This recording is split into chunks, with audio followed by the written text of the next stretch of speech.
Well, today marks 20 years since 43 people were killed in a stampede at a packed Ellis Park stadium in Johannesburg. The tragic event took place during a Soweto derby match between Kaizer Chiefs and Orlando Pirates. We are joined now by Pat Komafani, a former public relations officer for Kaizer Chiefs, and he joins us on the line. Mr. Mafani, thank you very much for joining me. And I know we spoke about this, I think it was just last month, and today it marks exactly that tragic day. What do you remember about that day? Well, 20 years later, Tolly, the memories are still visible on my face, fresh on my mind. Particularly the memories about an 11-year-old boy who went to the stadium with his father to watch the Soweto derby, but he never went back home. He would have been 31 years old today. He probably would be married and running his own family, and we lost him on that fateful night. Images of dead bodies on the goal line on the northeastern side of the stadium are still clear in my mind.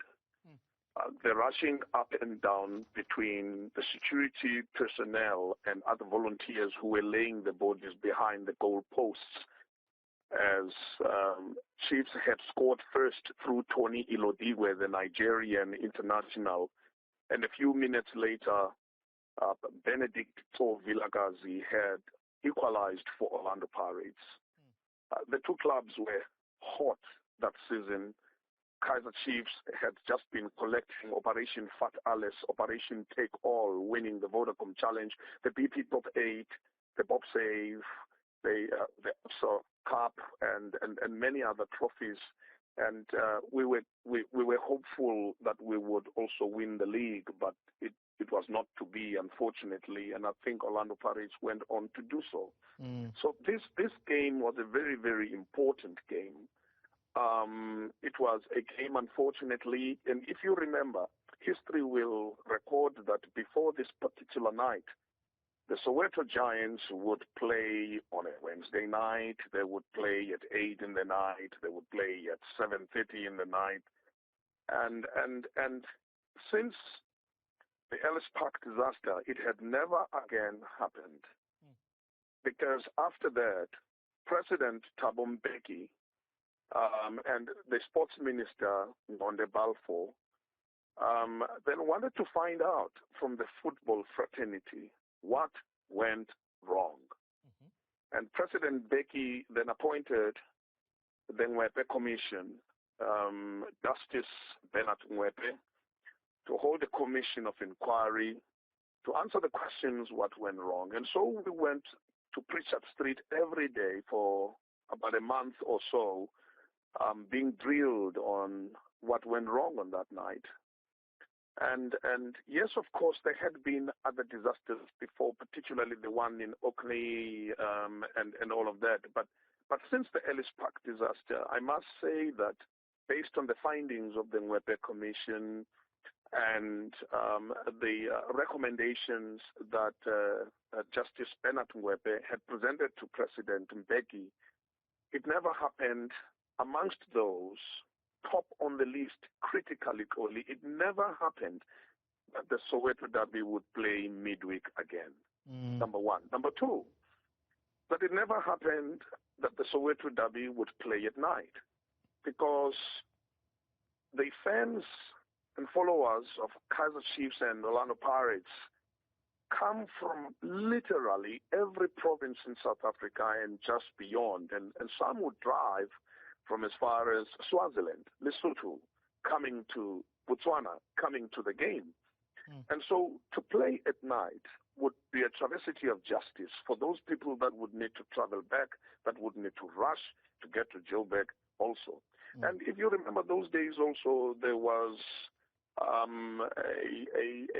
bit of a market for what was called notoriously the black market in terms of tickets availability, because tickets were sold even on match day. Tickets were sold at the stadium And so from the recommendations of the Commission of Inquiry, we never again, and I'm proud to say this, the chairman of Orlando Pirates, Dr. Irvin Khoza, and the chairman of Kaizer Chiefs, Mr. Kaizer Mutaung, made sure that we never again staged the Soweto Derby at night, midweek, to compromise the fans. And that never again would we sell tickets, particularly because, if you remember, in the Premier Soccer League, all the games from a disaster management and security point of view are classified according to the potential spectators that would be attracted by such a game. Yeah. So a Chiefs Pirates game would be a category A game from a security point of view, attracting no less, guaranteed no less than 40,000 fans. Yeah. And then you have other games that would be category B, that's your 15,000, 20,000 games, and then you would have the category C, that would be your 5,000, your 10,000 games. Now, all category A games, by the time, Coley, we organized and we staged a very successful event-free 2010 FIFA World Cup, thanks to the learnings of the Ellis Park disaster. Out of such a painful experience, we came out better organizers. Out of such a painful experience, I mean, to lose 43 people is too much. Even if one person had died, it would still be too much. But what I think I was impressed, out of all the agony and pain and trauma of running the Ellis Park Disaster Trauma Center and Crisis Center and visiting the homes together with the two chairpersons and going around burying those people, out of all of that, the pain was never wasted. You know, you started your response by reflecting on the lifeless body of an 11-year-old boy who went to watch a match and would never return home. And then you also remarked about the bodies that lay in the field of the stadium. Those bodies would have been of people who were excited by the game that was unfolding in front of their eyes. And I'm struck by that because the third page of the Sunday Times carries a story of Ellen Arnold, whose husband, Calvin, went to the stadium on that day, Mr. Mafani. He went to the stadium on that day with 3 of his sons. And a stroke of luck, if you will call it that,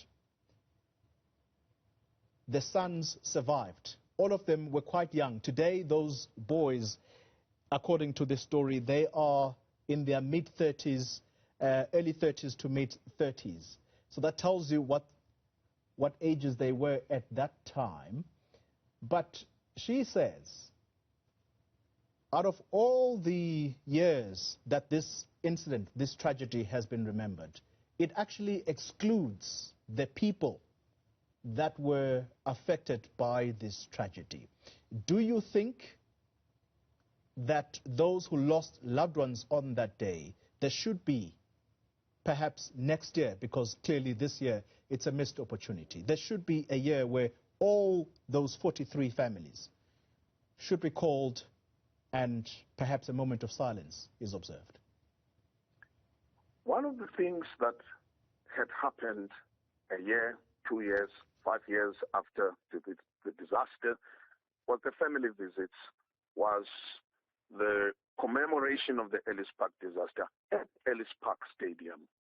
20 years down the line, were it not for the major COVID-19 pandemic disruptions, we were supposed, at least, even if perhaps the South African Football Association, SAFA, together with the Premier Soccer League, came together and declared the 11th of April as a free day from a football fixtures point of view.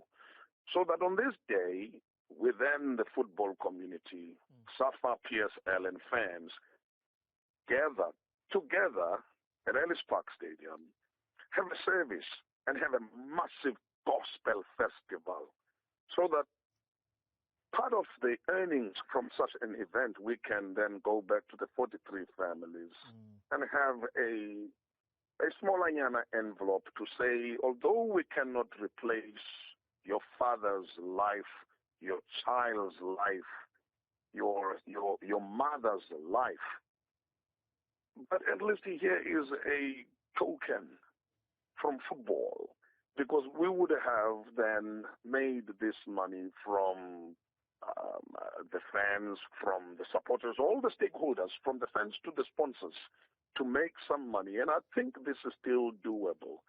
And we are at the mercies of COVID-19.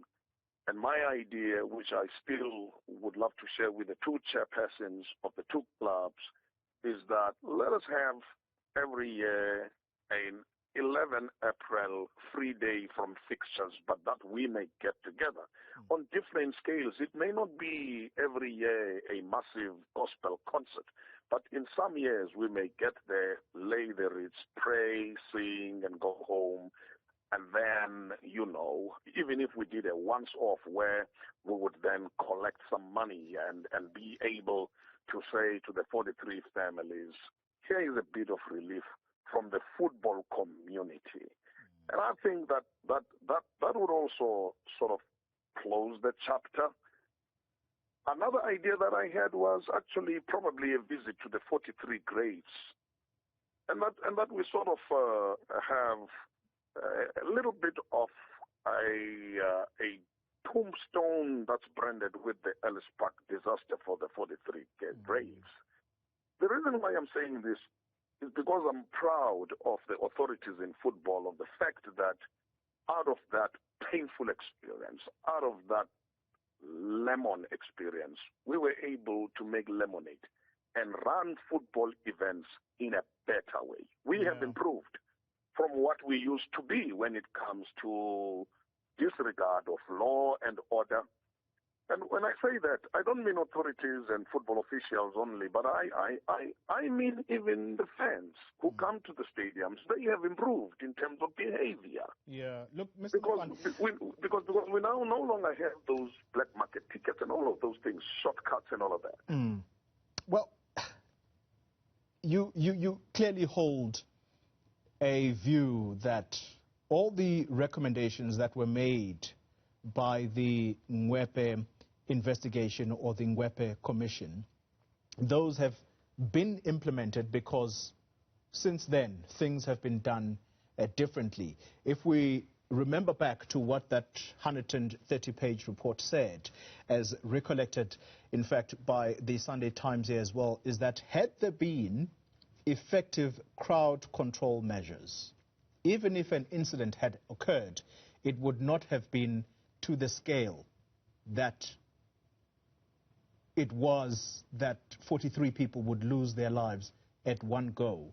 But some people, some football followers, I'm not one, and you will correct me if their facts are wrong. I was listening to someone who was saying that even after the Ellis Park event, we still experienced tragedies in the stadiums where people have died as a result of crowd control measures not being effectively adhered to. Do you know of other incidents that have occurred after the 43 deaths? There is only one incident where we lost a fan, a spectator. And that had nothing to do with crowd control. At FNB Stadium, Kaizer Chiefs were playing Orlando Pirates, a BP Top 8 semi-final game, and it was an intense game.